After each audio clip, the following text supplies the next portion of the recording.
लेकिन हम तो कहना चाहते, जो हमने घोषणा पत्र देखा, एनडीए के लोगों को सॉरी पत्र लाना चाहिए और बिहार के 14 करोड़ जनता से सॉरी बोलना चाहिए था कि 20 साल से भी राज करने के बाद भी सबसे गरीब राज्य बिहार, कोई कारखाने नहीं, कोई निवेश नहीं, हर सेक्टर में जो है ये सरकार फेल रही। आप देख रहे हैं केवल सच। बिहार चुनाव 2025 में तेजस्वी यादव का एनडीए पर बड़ा हमला। तेजस्वी बोले, इतिहास में पहली बार 26 सेकंड में जारी हुआ घोषणा पत्र। कहा, एनडीए को बिहार के लिए संकल्प पत्र नहीं, सॉरी पत्र लाना चाहिए।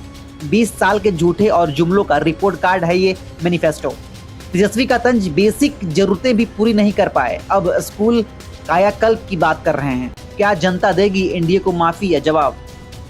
देखिए, आज हम लोगों ने देखा कि मैनिफेस्टो जो है जारी जैसे किया गया वैसे ही ख़त्म भी होगी। यानी 30 सेकंड के अंदर जो है इनकी घोषणा पत्र का जो कार्यक्रम था वो ख़त्म हो गया है। आदरणीय मुख्यमंत्री जी को तो पता ही नहीं होगा कि उस घोषणा पत्र में क्या है, शायद उनको बोलने ना दिया जाए, इसलिए जो है जल्द से जल्द जो है ये ख़त्म कर लिया गया।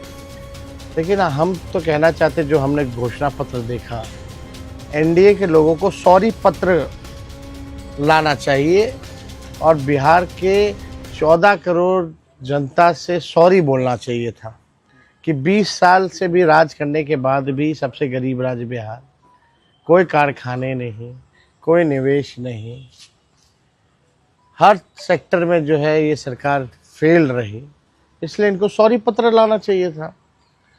और अगर इनका 20 साल का जो झूठा जुमला अगर आप लोग देखें, जो वादे इन्होंने किए थे 20 साल से, हर घोषणा पत्र 20 साल तक का जितना इन्होंने घोषणा पत्र लाया है, वो घोषणा पत्र भी कहता हुआ कि हमारा क्या हुआ, हमारा क्या होगा। वो घोषणा पत्र कह रहा है कि पहले वाला तो घोषणा पूरा हुआ नहीं, एक नया जो है आनंद फानन में जो है इन लोगों ने ये घोषणा पत्र जारी की है। इसमें कई ऐसी चीज़ें, अब बताइए, स्कूल में मिड डे मील जो है वो देंगे, यानी इससे पहले जो है बढ़िया से ये लोग नहीं दे रहे थे। यानी आप देखिएगा, अस्पताल, मेडिकल कॉलेज हर जिले में निर्माण करेंगे।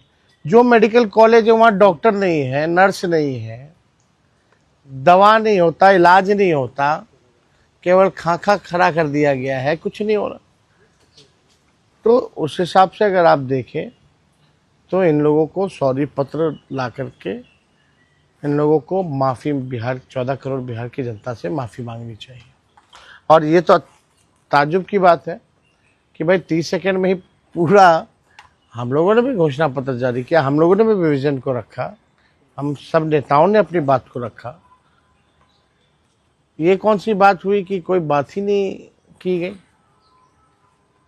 तो बड़ा अजब और गजब का आज का इनका घोषणा पत्र का समारोह जो था वो देखने को मिला। केजी से पीजी तक पढ़ाई और रोजगार की बात, महिलाओं को लेकर लखपति, तो ये मतलब आप देखिएगा, जो भी बातें हैं, हर जिले में फैक्ट्री।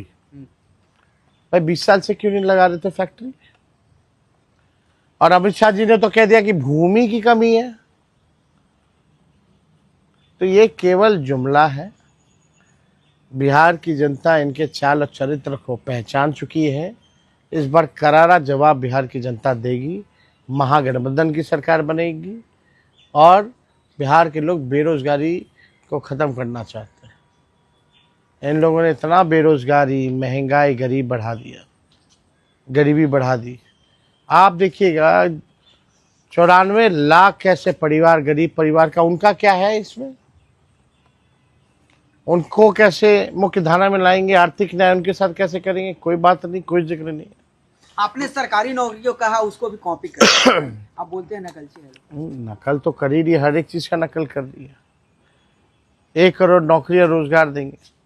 हमसे पूछते हैं कि कहाँ से देंगे, ये कहाँ से देंगे, तो ये तो बताएं। आचार संहिता लागू है और गोलीबारी की घटना हुई है मोकामा में, जिस मोकामा में तरीके से जिस तरह गोली से चली, घटना एक घटी, व्यक्ति उसको की किस मौत तरह भी से हो गई है। देखिए, लोकतंत्र में हिंसा की कोई जगह नहीं होनी चाहिए, और ये ताज्जुब में है हम लोग कि कोई व्यक्ति जो है अपने काफिला, एक तो 40-40 गाड़ियों का काफिला, और तो और हथियारों के साथ लैस कैसे घूम सकता है।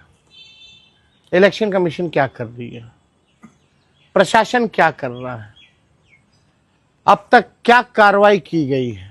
हत्या हुआ है, कई गवाह हैं, एफआईआर हुआ है, चश्मदीदों ने घटना जो है वो बताई है कि किसने किया, कौन कराया, किसने गोली मारी, किसने गाड़ी से रौंदा,